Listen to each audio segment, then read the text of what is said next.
we must move on to our final topic for discussion tonight. There have been many changes to benefits in the last few years, and there may be more to come, Richard. That has a particular impact on our region. Yes, because we are, Carol, the region with the highest levels of benefit dependency in the country. In August 2014, almost 17% of the North East population were claiming some form of out-of-work benefit, higher than any other region. We also have the highest proportion of people on disability benefits, about 8% of the North East population. And for that reason, any freeze on benefits or changes to what critics call the bedroom tax, spare room subsidy, whatever you prefer to call it, will always have a bigger impact here than perhaps anywhere else in the country. But of course, actually, the benefit that has the biggest bill is still the old age pension. OK. Let's take a question now from Sean Thomas, who I believe is a student. Hello, Sean, from Stockton. Yep. My question is, with all the main political parties pledging to make cuts in the next Parliament, what would you do to protect the most vulnerable people in society, the people who do live off the welfare state? OK, well, let's start off with Jill again. Jill, the most vulnerable people, how do we protect them? Absolutely. It's part of our policy that the most vulnerable people are the people who most need protection and who have suffered most under the coalition government and the cuts that they've brought in. We would ban the bedroom tax, we would ban 0 hours contracts, we would introduce a living wage that would be at a rate of £10 an hour by the end of this term of Parliament. We would retain the independent living allowance for the disabled. We would ban benefit sanctions. Okay. Our whole set of policies is to redress the inequalities in our society. Philip Broughton from UKIP, what are your main points on protecting the vulnerable? You want to lower the benefits cap? Yes, we want to lower the benefits cap and make sure that it actually pays to go out and work, because there's some people that actually can't be right if people are working and they're getting less if they're actually going out to work. So we've got to encourage people and give them an incentive to go out and work. So yes, but we have to absolutely protect the most vulnerable people because they're the people who need the help the most. But we've got to have a welfare system that's a safety net, not a lifestyle. That's what it was originally intended to be. And yes, we've got to scrap that bedroom tax because it is unfair and people, it is a very unfair thing and people do not like that, and that's quite right. Guy Upman, can you pick up on that for us? Well, I think under the previous government, the welfare system quite clearly was not working. And we need a fair system where the disabled, as the lady outlined, are protected, and I can assure you that will happen going forward. But we also need to try and get more people into work, and we've been very successful in changing the way in which the North is so that there'll be more people in work. I have to say that it is increasingly the case, though, that with a £23 billion being paid on housing benefit, that we have to look at some things. So I support the spare room subsidy. Why is it that it was introduced by Labour on the private sector, but it's not allowed on the public sector? And disabled are protected, pensioners are protected, and if we have so many people, and we have, even just in Northumberland, we have 5,000 people who are on the waiting list for housing. If there is spare accommodation, they pay more than £14 extra, or it is the case that there's a discretionary fund in special circumstances. But I have to say that some of these choices do need to be made, and I stick by what we have done as a coalition. Yeah, I mean, I find it quite incredible what you've just said, actually, Guy, because you're spending well, a lot of them didn't, but you weren't there, I was. But the point is, well, I know the voting record of a lot of my colleagues, but the point is you are proposing, which I notice you haven't mentioned, 12 billion further cuts from the welfare. And that just simply will impact, as the IFS have said, it'll impact on the most vulnerable members of our society, the disabled, carers. The cuts are going to have a massive impact. 12 billion that you haven't even told us where they're going to come from. Was the Liberal Party actually in the coalition, according to you? Yeah, well, the point is we would rescind the bedroom tax because it is unfair. We would not. And it was the right thing to do. It's not right to have these cuts that are affecting the most vulnerable members of our society. Where would your 12 billion fall? What would you be cutting?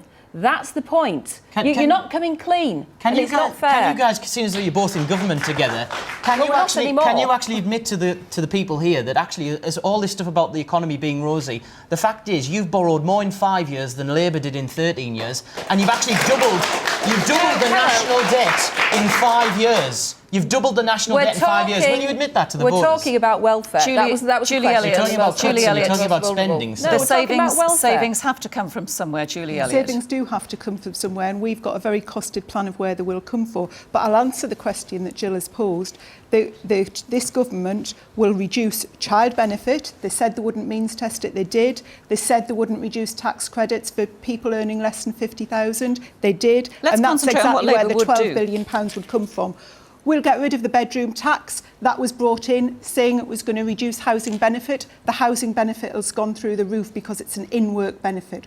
We are going to cut the winter fuel payment for pensioners who earn of the higher tax band. We've got very costed plans of what we're going to do, but we're going to increase tax credits with inflation, and we're going to increase child benefit by 1%. So the most vulnerable will be protected at all times. I can see some hands up in the audience. Interesting. Chap with the lilac shirt on and the dark jacket in the second row. I work for a voluntary sector organisation in Thornaby. A lot of our customers are people who are on benefits, and it is extremely rare to meet one of them who isn't desperate to get off benefits. So this idea that the problems are all associated by benefit scroungers in inverted commas is a fallacy. Anybody else got thoughts? Yes. Well, Sian, if I can go back to you, to your original question, how do you feel about those answers? Yeah, well, essentially the reason why I asked the question is because of my own experiences. People can say that not making further cuts or whatever is going to help, but the system at the moment does not work. At 18 years old, I was on a long-term sick note because of mental health problems.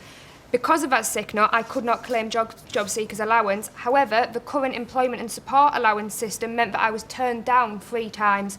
There are people who are terminally ill claiming employment and support allowance are having to go every 6 months to prove that they're still not well enough to work. The bedroom tax is affecting people. You know, I couldn't stay in the flat that I was in because at the time the discretionary payment wasn't there, and even so, that's not a guarantee. The system is not working at the moment, and saying that you're not going to make further cuts won't work. It needs more. Julie Elliott, Labour's not alone in saying it wants to ban these fit-for-work tests. Well, the Fit for Work test, it's as much about the way things are being implemented and the appeal time. Some people, for some benefits, are waiting over a year for an appeal. In that time, they're losing their homes, their whole life has been upturned. And then even if they're reinstated, you can't put right what's gone wrong. The implementation of the sanctions is causing major havoc. And amazingly, when we contact the department and say, you've sanctioned this person, we think unjustly, they suddenly put it right without telling you how. Now, if the decision was made correctly in the first place, they wouldn't be being sanctioned. It's an appalling thing that's happened under the welfare reform. And the biggest thing this government did, when I sat on the Welfare Reform Bill Committee, they talked about council housing as housing of last resort. And I think that says everything about what this Tory-led government feel about people on low incomes or who have to live on benefits. Guy Opperman, I'm sure you'd want to come in there. Well, I think that we need to get back to the point, which is the disabled are continue to be protected. We need to reform the welfare system and to get people back to work. That is why we've done the changes we've done. We do have to make reductions in spending, and we have done that.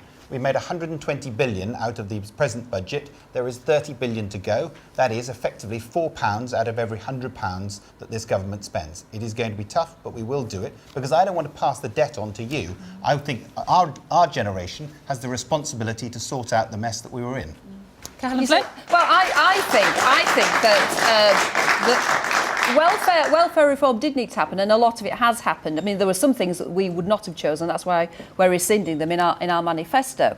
But with universal credit now, we will get to a system where work will always pay. Now, that's right. But I think we've got to the point where no more cuts should be taking place. And the 12 billion really does reveal this ideological attack on the state, and it's unfunded. We don't know where you're going to make the which is a point you made we earlier. do want to balance the books, but not in the way you would, by penalising the working poor. Can I just say that UKIP, we've actually made a commitment in our manifesto to end the unfair ATOS work-style capability assessments and return them to the GPs. So we've made that commitment at this election. OK, thoughts from the audience? Chap at Tomasz at the back. Can I return to you? What's your thought? I got another question. It's easy to say that yes, we will build more houses, council houses. We will put more money. We will put £10, for example, per. Okay. Yeah. Tomasz, I am so sorry to cut you short. There is so much more we could talk about tonight. I just want to say that really that is it from our Look North debate for now. I'd like to say a big thank you to our panel of politicians, our candidates. Thank you.